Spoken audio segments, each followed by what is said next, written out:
You're listening to the Rent Roll Radio Show with Sterling Chapman. All right, so today's guest is Carlos Padial. We've seen each other all over town over the years, and I'm really excited to have him join us today. So, Carlos, welcome to the show. All right, pleasure to be with you. So, Carlos, the way we normally start our show is we just ask our guests, why should we listen to you? And it gives you kind of a chance to just give a brief overview of, what you've accomplished in the real estate investing world. I have 150 units. My goal was to have 100. So let's go back to where you first got started. You said you initially got interested in real estate when you went to go buy your first house in Sherwood Forest, and you couldn't get a response out of the real estate agent, so you went ahead and got your own license. Where did you go from there? So that particular semester, I decided instead of buying a house, I would buy a fourplex, because I discovered you can get a residential owner-occupied loan on a 4-3-2-1 dwelling property. Absolutely. So I said, wait a minute. So I found a fourplex. So how much did you put down on that? I put down 3.5%, something like those $4,000, I think. Borrowed it from my dad. So the building was $81,000. And I think it was, 11%, 15 years fixed. My note was $928.35 a month. So from day one, I went from married student housing in a cinder block 3-bedroom at LSU, where I think I was paying $367, all utilities included, to now I'm living in this 1,500 square foot 3-bedroom, and the tenants are paying my note. So I have a free place to live now. So December of 1988, I'm living in this big thing. It took me a while to kind of use the whole apartment because it was just so big for me. And so the two of my tenants, basically 2.5 of my tenants would pay the note. So that it covered everything. So I said, for 15 years, this thing's going to get paid off. So every month, my net worth went up in 2 ways. One, the principal reduction on a 15-year mortgage, it pays off pretty quickly. So the 928, maybe half of it was principal, the other half was interest. So that's great. Well, the other one was asset appreciation. That building that was renting for $325 for a 2-bedroom and $425 for a 3, today it's $1,100 for a 3 and it's $800 to $850 for a 2. The buildings are older, presumably not as nice. Mm-hmm. Why am I getting so much more rent? Inflation, 15, 20 years, everything doubled. Sure. My mortgage payment stayed the same, $928.35. So from day one, if I could just break even, it's a good deal. Yeah. So today, I think I'm getting $4,500 a month on that building. Every young, like 19, 20, 21-year-old person that I talk to about real estate investing, like, what advice do you have for me? I said, man, if I could go back to 19, 20 years old, I would do exactly what you just described. I would go buy a fourplex with an FHA loan, put nothing down, live for free, and then get income on top of it. Absolute no-brainer that you don't need to be rich to get into. Absolutely. Now, the other cool thing that I did for myself, which was, how do you buy that next house? So it's pretty cool that now I got this $928 note, and I was there for 8 years, because I really had it in my mind that I would be debt-free and have $1 million before I had any luxury items. So I had a $1,500 truck, I had a $1,500 boat, and I had a dog that was probably worth $1,500. He adopted me. I got him for free, but he was really worth. He was an amazing chocolate lab. So I had a chocolate lab. I had a brown little car, and what was the other? Anyway. So how did you get the next one? Oh, my boat was brown too. So I had three $1,500 items. So I saw a guy who was Bill Wood Smith. He's a real estate agent who specialized in repos, houses that were bank owned or whatever. And I was driving around Magnolia Woods, looking at houses with big yards where I could do a little workshop in the back. And then I stumbled upon this lake. And I was like, where the heck am I? I didn't know there was a lake in the middle of this area, Walden. So I see this house, I see Billwood sign on there, and I'm like, ding, ding, ding, ding. This has got to be a good deal. Or yeah. So I got in there, $189,000 for a 3,000 square foot home. Put an offer in, boom, bought it. Today the house is probably worth $450,000, and I haven't really done anything to the house. It's on a lake, it's gorgeous. But I was able to rent my 3-bedroom that I actually converted to a 4.5. So I ripped out the attic and did some stuff. But anyway, so that building and those 4 tenants now not only bought the 4-plex, but they paid off my home too. Awesome. So that one 4-plex, if I had done nothing else in my life, today I would have $4,200 a month coming in clean on the 4-plex, and my $189,000 house I'd be living in. I'd be home. My home is paid off. It is paid off. Yeah. So I've got a $450,000 house and a $400,000 or $350,000 building, all paid off by those 4 tenants. That's awesome. So I always felt like, what should I'd go around. I would clean their apartments. I would clean I was like really good at cleaning toilets. My mom made us really great cleaners. So I was always like keeping everything up. Do your air filter kind of vacuum. I got this really great Kirby vacuum cleaner. So I was always into like trying to show some gratitude, because I understood that they were buying my home. Sure. They were buying my financial independence. So every tenant that I have that I get to meet, we have 600 units that we manage. I always tell them, I'm very happy to have you as a renter. We're going to be happy to receive your rent, but I'm going to be more happy if you take advantage of some of my abilities to help you become a homeowner. Your credit score may not be good enough. Whatever the situation is, I will be much happier helping you become financially independent by helping you get into a property. So I've succeeded in that very little in my life. So I got all these tenants who keep making me more money, and I just haven't done a very good job of converting. Now, the ones I have, they think I'm just like the smartest guy in the world. And, so that was my next question. Do you find your property management side of the business feeds the real estate agency?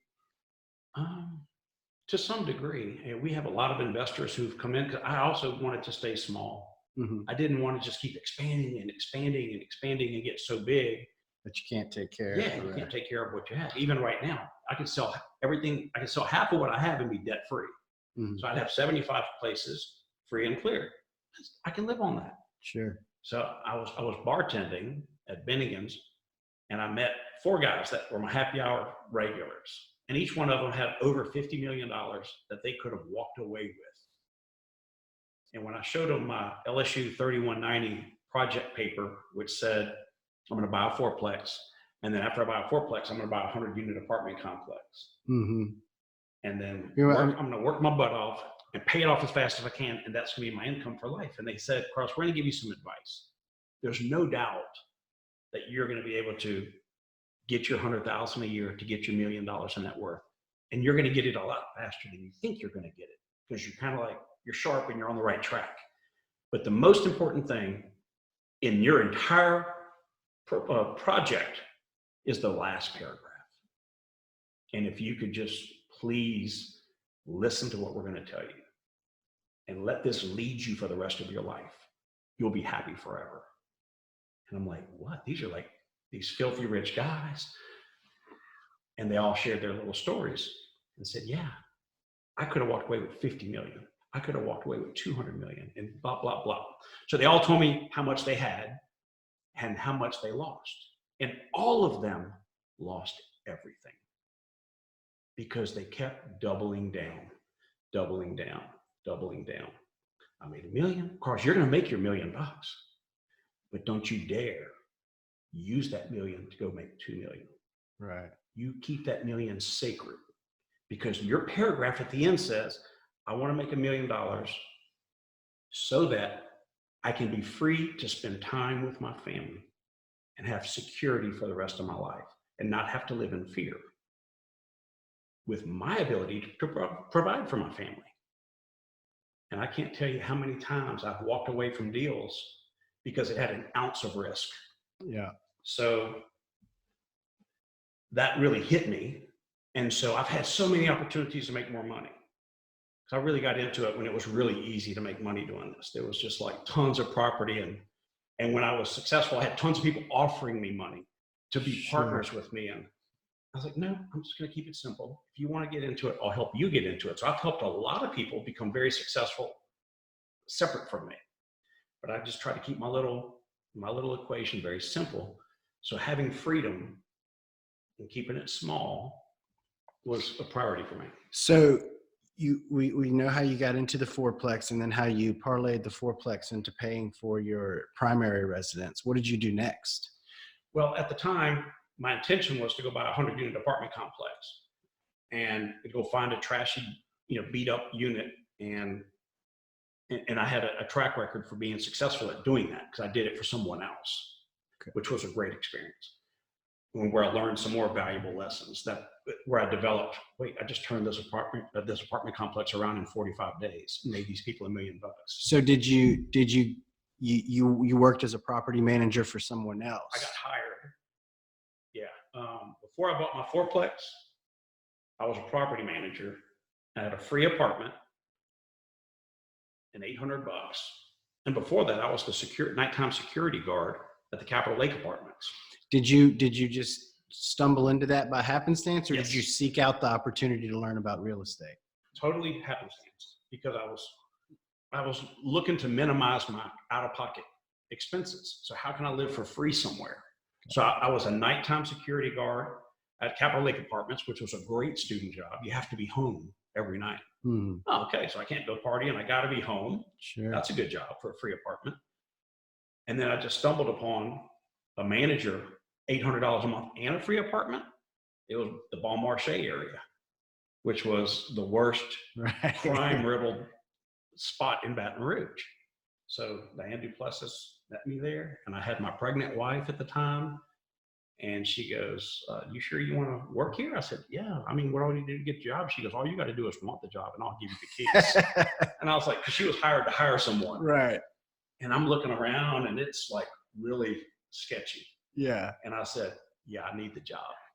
So I go into my, it was all like 2-bedroom apartments, but for some reason mine was a 3-bedroom, right across from the office.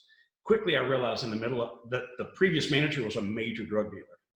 Because I had the needles in the shower curtains. They were filled with like needles. She had and she took out bricks from the parking lot wall and had a metal slide thing like to hand out the drugs into the parking lot. Oh, wow. It was really bad. So I'm looking at the books and there's this 100-unit apartment complex. It was called the Winchester Apartments. And it was 100 units, all utilities included. So I'm looking at the deposit slips and there's 20 units paying rent. But I'm looking around and I'm like, this thing's 100% full. There's 80 people living here not paying rent. Or maybe the manager has been pocketing the rent. Right. Something is like seriously screwed up here. So I realized that the manager's a drug dealer. She's stealing rents. And this whole thing is nothing but criminals. So I was like, wow, how do I get rid of and clean this thing up? So my next idea was probably the most go buy a gun. The opposite. I have a video camera, but I wrote a letter to all 100 units. Hey guys, I'm the new resident manager. I've noticed that there's a lot of rats, roaches, and criminal activity here. I don't want to live in that environment, and I know you don't either. So in order to get rid of the problems, we're going to go into every single unit this weekend with police, with dogs, and they're going to look for anything out of the ordinary. And I know you're not the problem, but this is the way that we're going to clean the whole place up. So please know that we're coming in this weekend. And on Monday, I look forward to meeting you at the apartment, at the office. So I jumped in my Volkswagen Bug with my wife, who was pregnant. We went to Fort Pickens with our tents in Pensacola, and we went for the weekend. Had no idea what was going to happen. I didn't meet with the police. Yeah. I didn't have anything set up. Huge bluff. Huge bluff. I got back, and it was like a bomb had gone off because there was also furniture included. So there was no records of anything. So I didn't know whose couch was what. And literally 80 apartments moved out that weekend. Wow. Furniture all over the courtyards. And sure enough, when I got there Monday morning, 20 people came to meet me. Oh my God, you're a breath of fresh air. I cannot believe you were able to get rid of all the criminals. And I was like, holy smokes. So I go down to the basketball courts right across the street on North Donmore. And I go meet, you know, the thugs of the neighborhood. And that's where you can see that's where they were doing all their business. So I stopped their game. I walked out in the middle of it and said, look, guys, I just want to introduce myself. I'm your new neighbor. What you do here, I'm not going to see it. I'm not interested in what you're doing. I'm not trying to interfere with what you're doing, but I just want to let you know that if you have a girlfriend, a mother, a grandmother that needs a safe place to live, the Winchester Apartments from today on is going to be a safe place for everybody. It's going to be clean. There's going to be no criminal activity. There will be no drug dealing here, but it can be a sanctuary for people that you love. And they all looked at me like, man, you are crazy. But we respect you. Yeah. We respect you. That is the reason I'm still alive today. That thing that came naturally for me, a sense of respect. They're surviving in whatever way they could survive, but there's a respect thing that'll get you killed if you cross that line. Sure.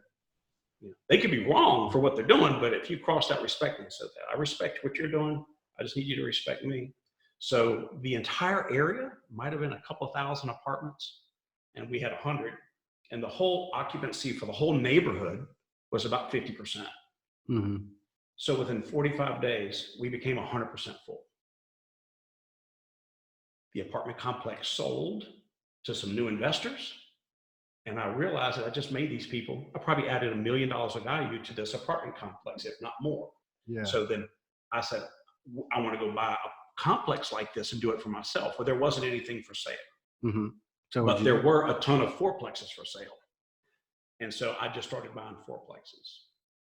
And so that's how I got started.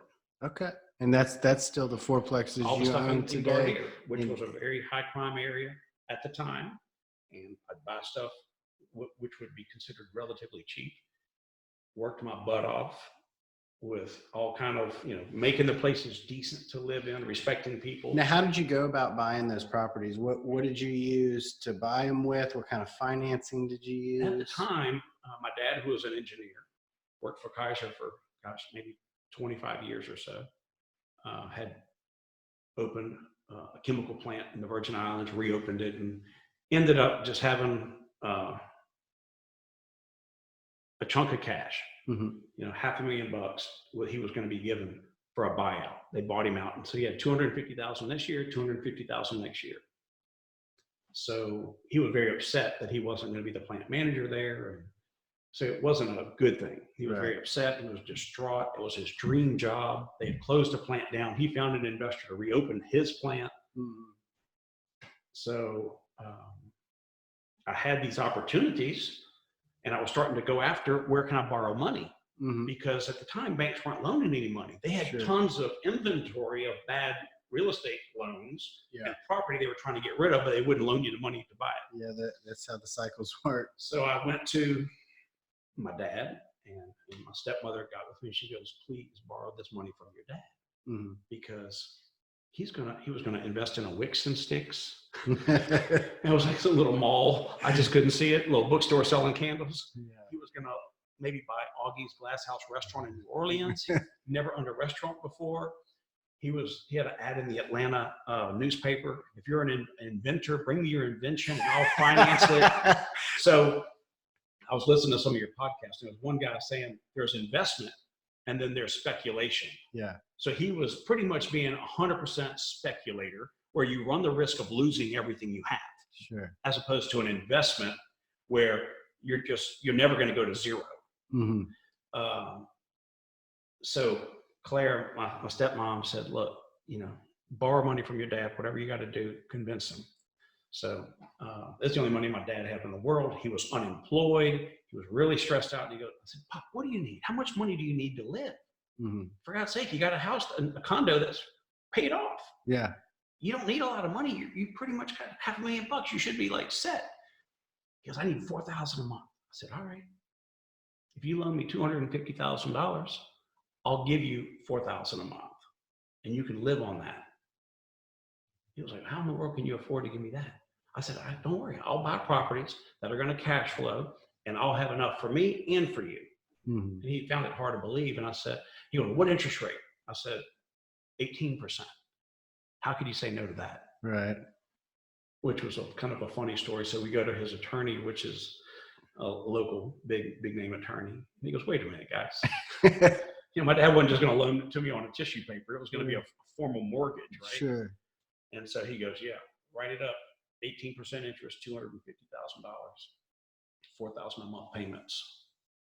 And the attorney looks at him and says, no, really, Carlos. Because I'm Carlos Jr., so Carlos Sr. Carlos, it's no, really, what's the interest rate going to be? And he goes, it's 18%. My dad bowed up to him very seriously. My son gave me his word. That's the deal, and that's the deal. He goes, well, it's called usury, and it's illegal. I said, write it at whatever you want to write it at. Pop, I'm going to give you your 18%. Yeah. Because that's the deal. So I did. I gave him 18%. He got his $4,000 a month. Then he was like, I just can't believe that you're paying me 18% interest and $4,000 a month, and you're able to still do okay. So he goes, I think I'm going to move to Baton Rouge and figure this out. So now the teacher becomes the student. Yeah. My dad's always been my idol, very brilliant engineer, talked about economics and world cycles for alumina, bauxite, a good visionary for that industry that he was in. But in real estate, he was like, he'd always, in the 60s and 70s, man, one day I want to do real estate. Yeah. And he never did it. So he and Claire moved to Baton Rouge, and I still owed him the $250,000. It was a little deal. And he goes, well, I can buy this deal. I said, yeah, you can.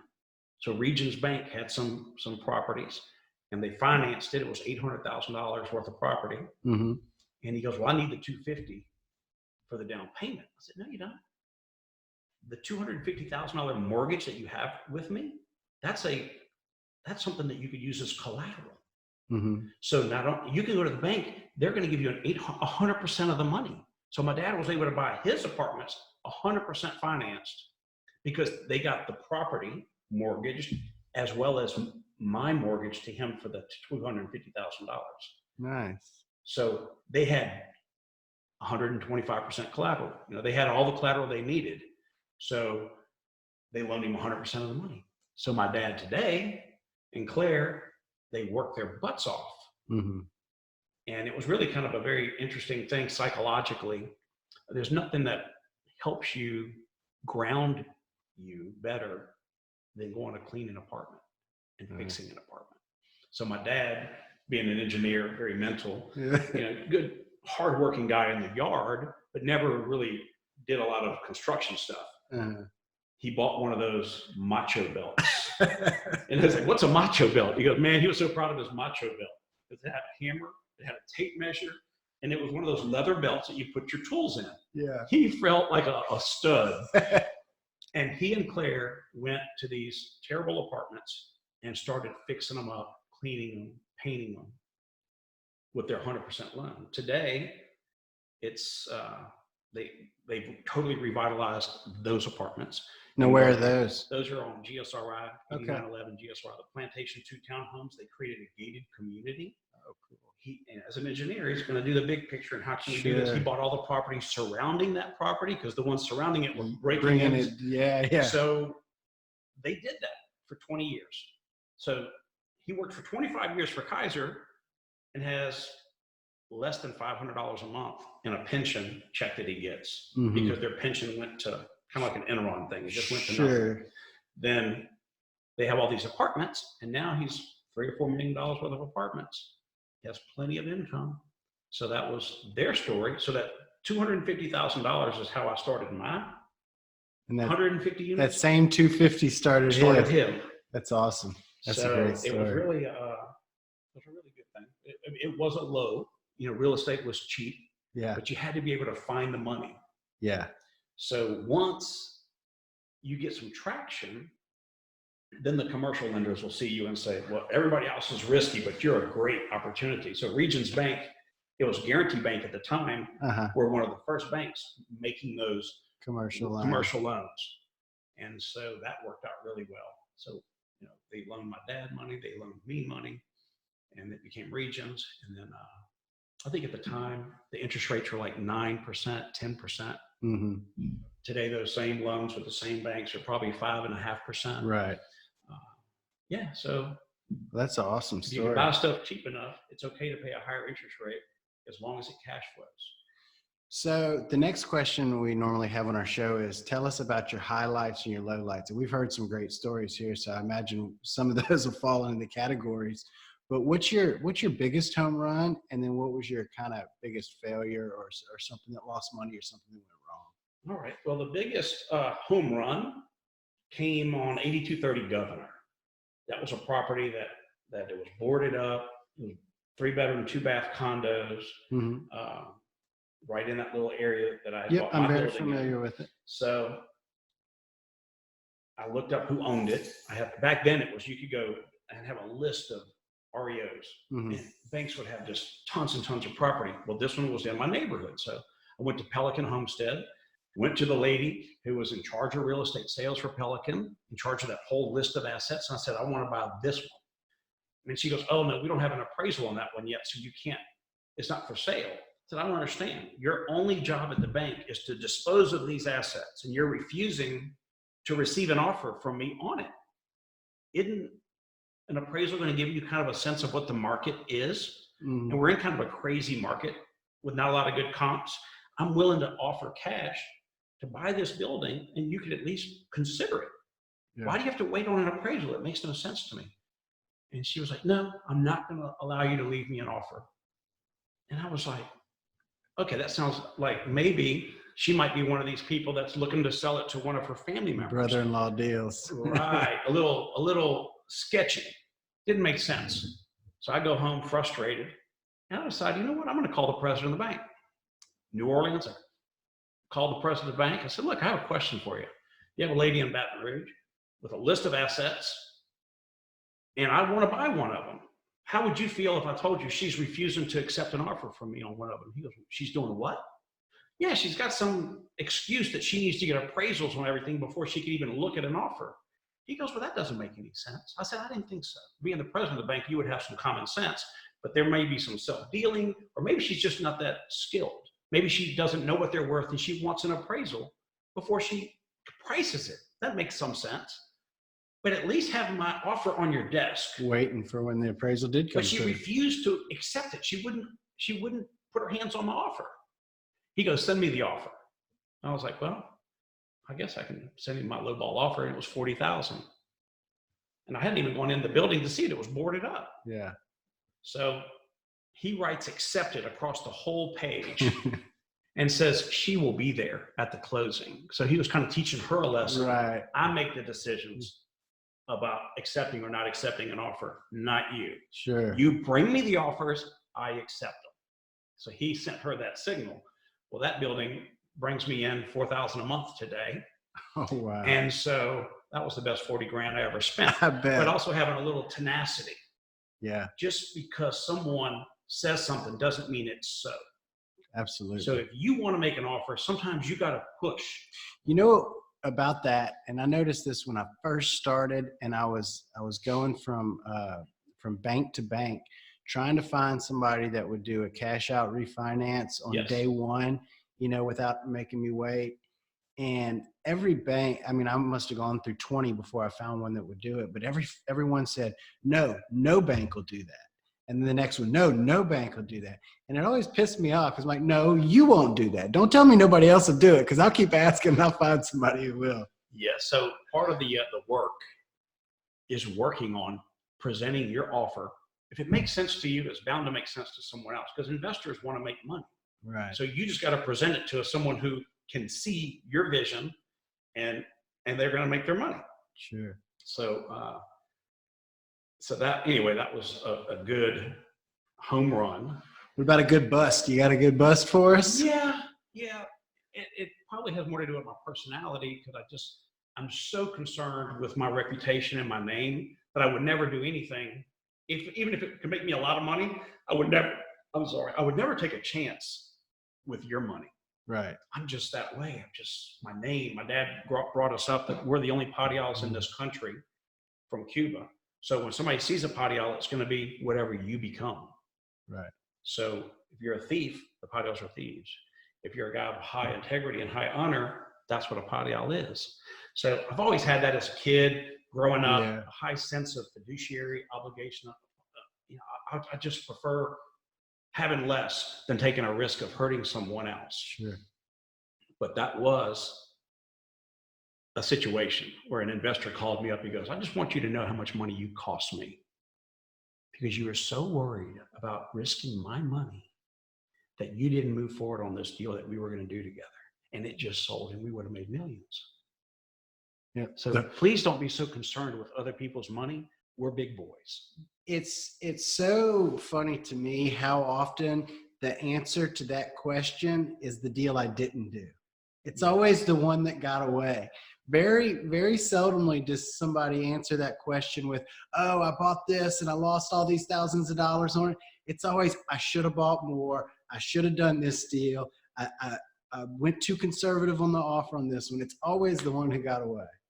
Well, you know, I'm very fortunate that I haven't been sued, because I know one investor, he had slummy properties and a girl fell off of a balcony that was and broke her neck. So he had $1 million umbrella policy. All right, with State Farm. Well, then State Farm said, yeah, but he was a slumlord. He was negligent. So the court found that they were going to give $1 million to the girl. But it wasn't coming from State Farm. 50% from State Farm, 50% from him. So he owned 350 units in Baton Rouge. He's an attorney who was just a famous slumlord.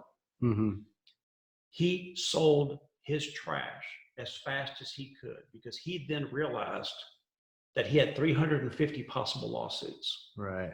He had 350 units and he dumped. And he dumped them as fast as he could dump them.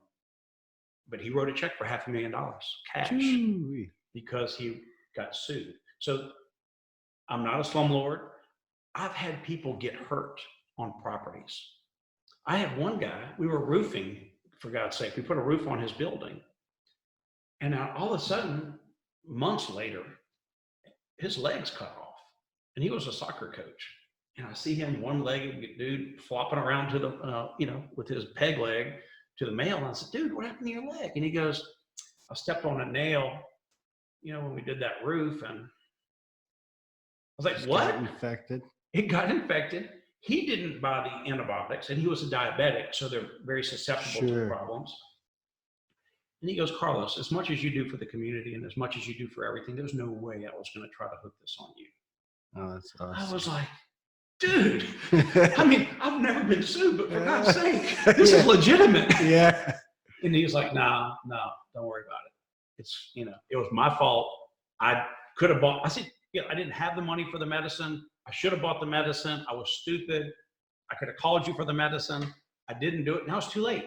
It was my ignorance. That's why I lost my leg, because I was ignorant. And I was just like, it blew my mind, because this is such a litigious state. Sure. So being with 600 units that we manage, people fall down, things happen. But it's amazing that I've survived without ever getting hit like that, because things happen. I mean, you can lose everything. Like, I always think I'm a doomsday, like, what could go wrong? Right. Life is great for me. So, for example, you own property. Oh, I'm just going to get my money in the mailbox. And you don't think about these things like I think about them. You could lose everything. For example, somebody moves out of your house and you rent it to someone else. You didn't change the locks. Well, the new family gets in there and the daughter gets raped and killed in the apartment or the house. How did they get in? There's no sign of burglarizing. You didn't change the locks. You don't know who has the old key. So for 30 years, I've been preventing that from happening. So I have a notebook that I record every single key code as my proof, my defense that I did change the locks. You think, how can you be that worried about everything? I do. Yeah. Because I cannot afford, I'm not a doctor who makes a bunch of money. I can't reproduce my net worth. So sure. I guard it. You got to protect it. I protect it with everything. It's so much extra work to do the things that we do to do it right. It's because we want our customers to be safe. Yeah. And to have a good experience, but it's also self-preservation. Sure. So there's a lot of work in this. because you can lose everything overnight by yeah. getting sued. So that's a blessing. So I can't say that I've been sued and I screwed up, and but certainly that was a really interesting deal. And it goes back to, don't even trust your bankers. Sure. My dad had said, when you're an entrepreneur, your banker is your board of directors. And I really, when my dad spoke, I would lock things in. Mm-hmm. So I had the Capitol Lake Apartments by the governor's mansion under contract to buy. From day one, it was going to be $100,000 a month of positive cash flow. And I had this Italian guy renting from me one of my apartments, Simone Fraternali, super nice guy. His dad had bought some RTC property back in the day, and Simone came here to manage that piece of the portfolio that his dad kept that didn't flip it. Mm-hmm. So Simone is living in one of my little bungalows, and he's got a chunk of money. And I said, man, I got this deal. And Regions Bank, or Guarantee Bank at the time, it was David Knight, was the vice president. And I'm moving forward to do this loan. I'm going to buy this apartment complex. And at the last minute, the bank loan doesn't pass the board. And I'm like, what the heck? This is like gold. This is like no brainer. It was the same apartment complex I was the security guard at. So I knew this property inside and out. And I knew that the owners, you could look at the finances, and they were taking so much money off the top from the partners. Mm-hmm. I said, just the money that they're taking off the top is $100,000 mm-hmm. of profits, because I'm going to be the owner, I'm going to be the manager. There's all this extra money there. Plus I can make it nicer. So I mentioned it to Simone, and I said, oh, Simone, man, I can't believe this. I'm distraught. I'm not going to be able to buy this property. He goes, Carlos, is it a good deal? I said, oh, Simone, man, it's like a freaking no-brainer. I know the property. I had a loan. He goes, let's do it. I'll put 100%. I'll be the bank. We'll be 50-50 partners. So there's no risk to me. Sure. Zero.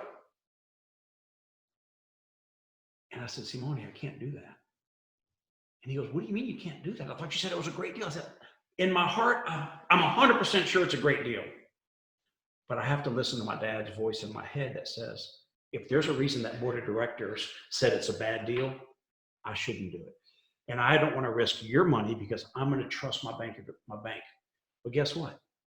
There's people that are corrupt. The vice president, he was pissed because he told me that it was a done deal. Yeah. And when the board wouldn't get approved, guess what? And I didn't follow through to see what maybe happened, but there was another investor who might have been a bigger bank, bigger customer, something. My deal got pushed aside and somebody else got approved. Got it. And it could have been some other reason that I don't know. That was a legitimate concern. Yeah, I've had other interviews, I've had investors say that typically if they couldn't find a bank to do the deal, they later realized it was a bad deal.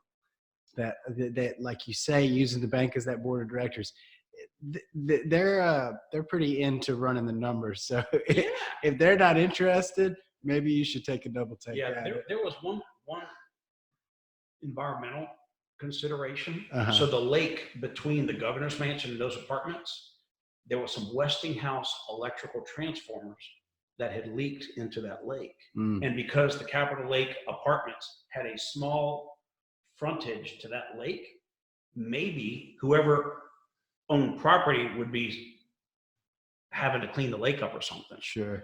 And is Westinghouse going to pay for it or whatever? Right. So that was, as I recall, that could have been enough to scare the bank off because that's an unknown, an environmental risk. Yeah. So I just took that and said, you know what? I don't know anything about environmental hazardous waste stuff. Let's don't do it. Yeah. Even though I personally had nothing to lose. Because Simone was going to put 100% of the money. Yeah. But he did call me a couple of years later and says, Carlos, I just want to let you know how much money you cost us. So anyway, that was my big fish that got away. So what advice do you have for new investors, somebody who's on the fence about getting started or maybe just got started looking to scale?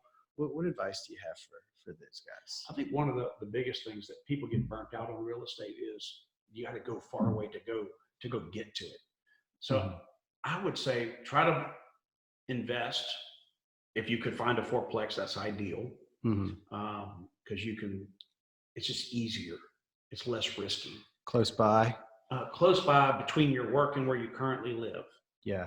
So that way stopping by to check on the property is not out of your way, is something that's handy. My first property was in Baker, and now all of my properties are a lot closer. But if I had to drive to Baker every time that I had to go check on one of my properties, I would have gotten burned out pretty quickly. Yeah, so that does happen. So make it easy on yourself. There's good managers out there that you can hire, but don't just trust your managers. I mean, I had literally yesterday, I'm out in the woods hunting, and I had a lady that has 150 units of her own. The family has 150 other units that she's been taking care of for 3 years, and she wants to know if I'm willing to be the manager for those. She goes, I just don't understand why things are going. I hired a manager and the properties are horrible. I was like, when's the last time you drove by? You've been taking care of this for 3 years. She goes, well, yeah, but I shouldn't have to drive by. I said, so no. You got to have some level of understanding. Inspect what you expect. Just because you hire someone, you can't just assume that they're not horrible. Right. You got to manage your managers. So it's easier to do that when it's somewhere convenient to pass by. Got it. So that's probably some good. And also, the market. Yeah. When I first decided I was going to buy real estate, I had that in mind. Where is it going to be convenient for me? Because this is a long-term thing. It's a 30-year thing. I'm not a go in and get out in 1 year. Sure. I went to Puerto Rico. I went to Miami.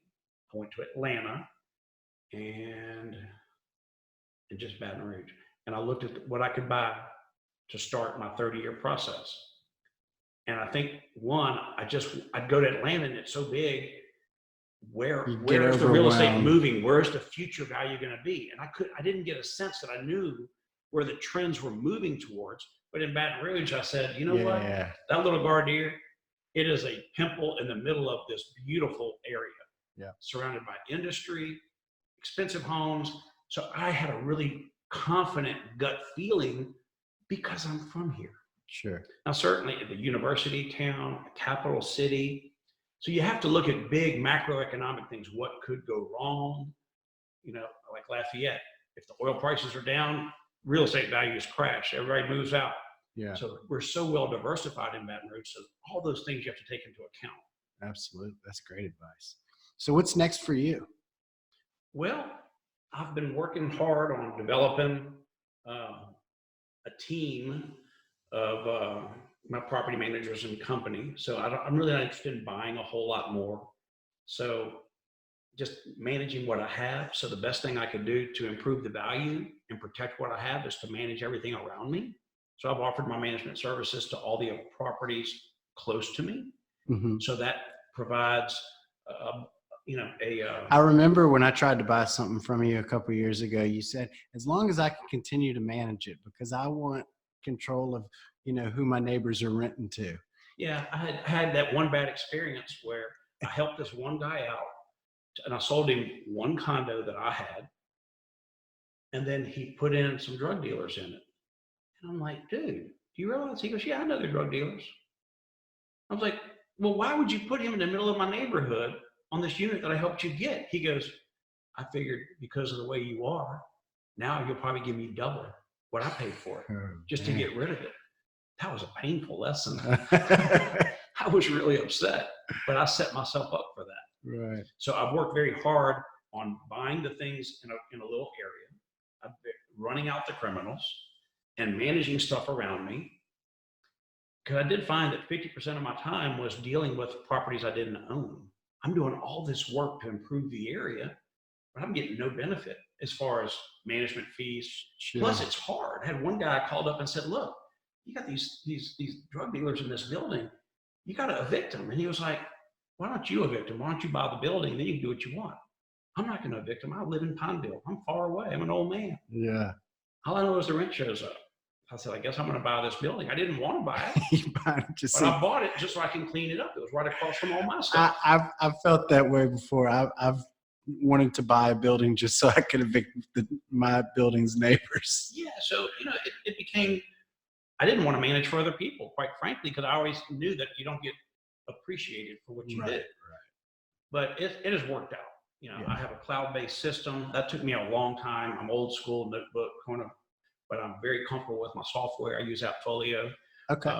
Do you like it? I like it a lot. They developed something that I asked them to develop, which was kind of like a dream thing. Cool. I said, you know, I'm glad my tenants can pay with an ACH transaction, but a lot of my tenants don't have checking accounts. Sure. I said, so we're doing money orders. Yeah. And when you scan a money order in our office or at the bank, they don't all scan correctly. Right. So it's just kind of a nightmare to get the money to the bank. Sure. And then you have the human data entry of $600 for 1342 A. Maybe I'll put it to B. So now B is like, hey, you haven't paid your rent. It's like, yeah, I did.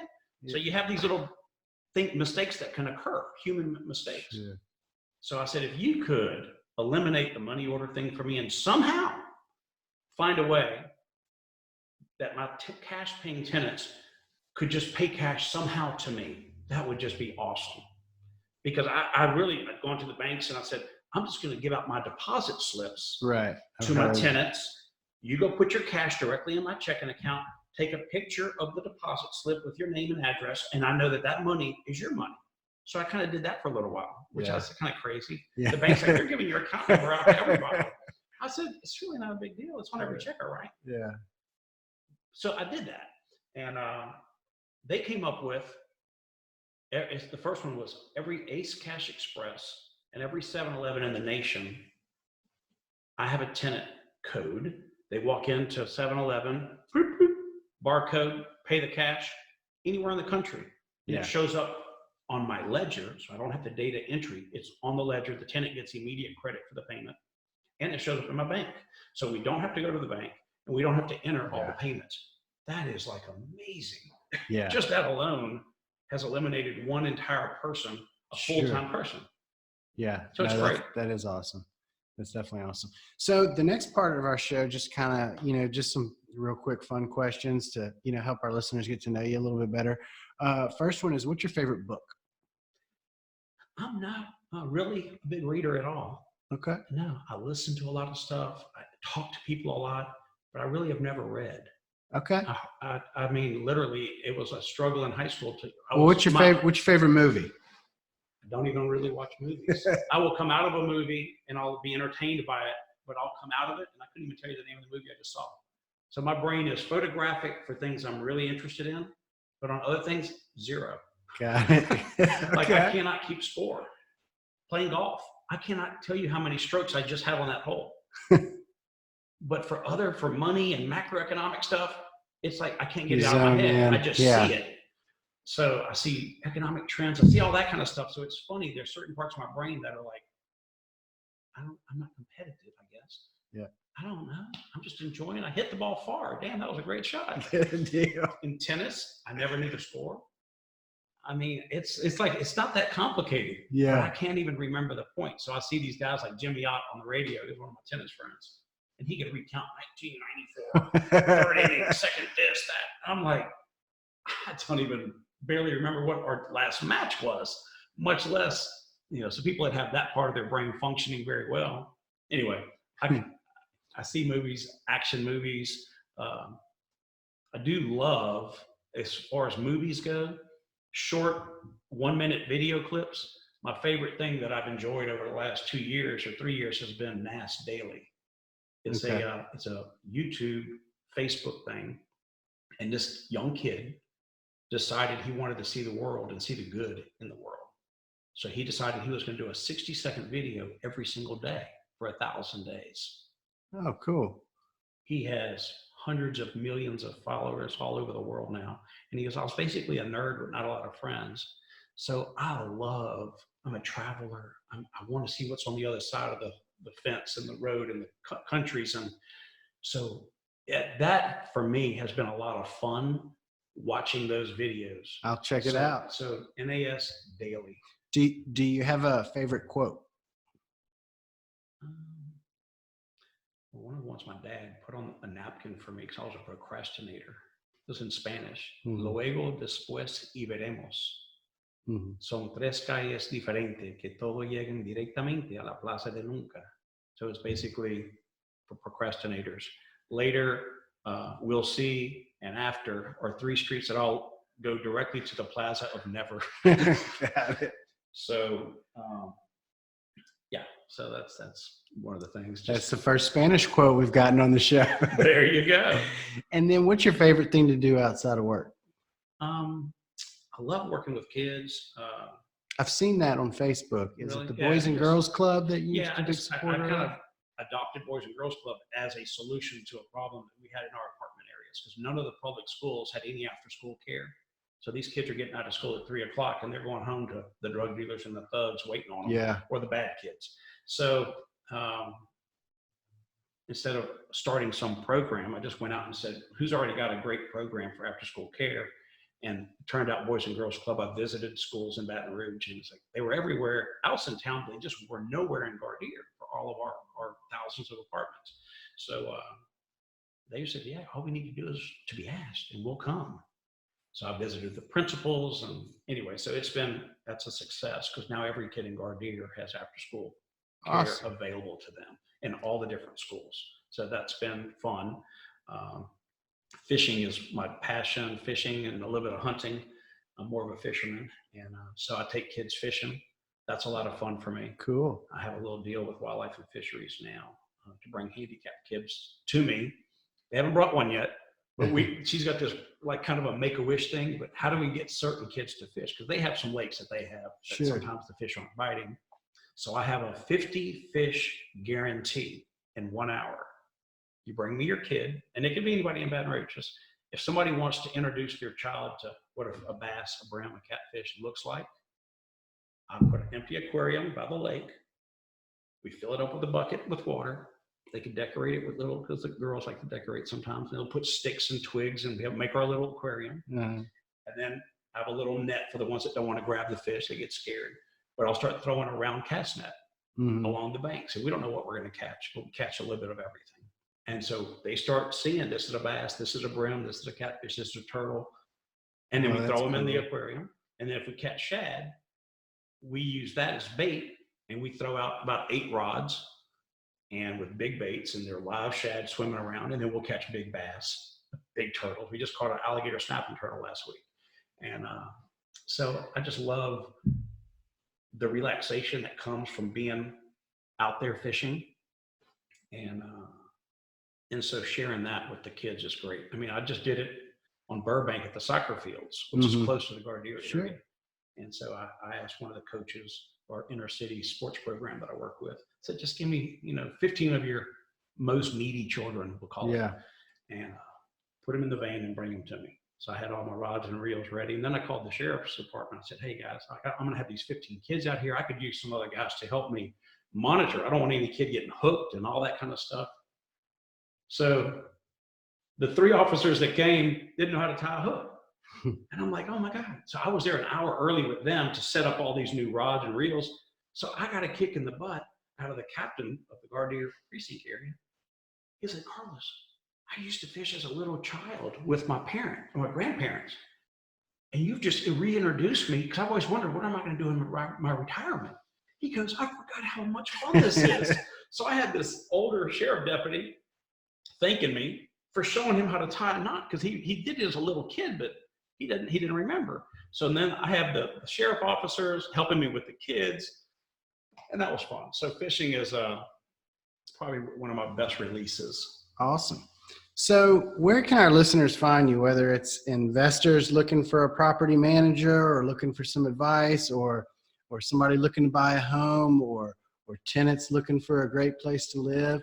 How can we get in touch with you? The easiest thing is my website, Personal Touch Properties, LLC.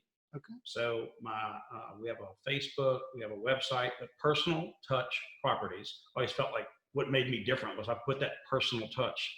I wasn't just, I'm very available. All the 600 units that I have, all my residents can personally call me anytime they want, 24 hours a day. So my cell phone is on every property, every lease. I know that's where I found it. Well, there you go. Driving around Gardere, I saw your sign. I said, man, that's crazy. The owner's got his cell phone number right there. That's how we met. Yeah, so we have a main number, the 413 number, but my 769-5005, pretty easy number. That's actually my cell phone. You could text me, and I get it. If you Google Personal Touch Properties, that's the phone number, is my personal cell phone. Because if somebody wants to meet us, I want them to meet me. I want their first impression to be the owner. I'm available. I got tons of free time. I've got a great team of people doing everything every day. But the thing that gives me the biggest thrill is to share my knowledge or help an investor who's in trouble to get back on, I guess, being successful with their properties. Because sometimes they get on them and then they've made a mess and they're screwed up. So I've fixed a lot of problems over the years, and that gives me a lot of pleasure. So if you just Google Personal Touch Properties LLC.com, or just go to the website, my number's on there as well. I'd love to help anyone that is interested in becoming financially independent and protecting their family's future. Awesome. Thank you so much, Carlos. Thanks for tuning in to the Rent Roll Radio Show, brought to you by Crestworth Capital. We hope you enjoyed the show, and if you did, please hit the subscribe button and leave us a rating and review. You can also visit us at crestworthcapital.com or rentrollradio.com, or follow us on Facebook at Rent Roll Radio or at Crestworth Capital. If you would like to reach us, feel free to shoot us an email at info@rentrollradio.com or sterling@crestworthcapital.com. We hope you come back next week to join us on some more of our journey. Until then, happy investing.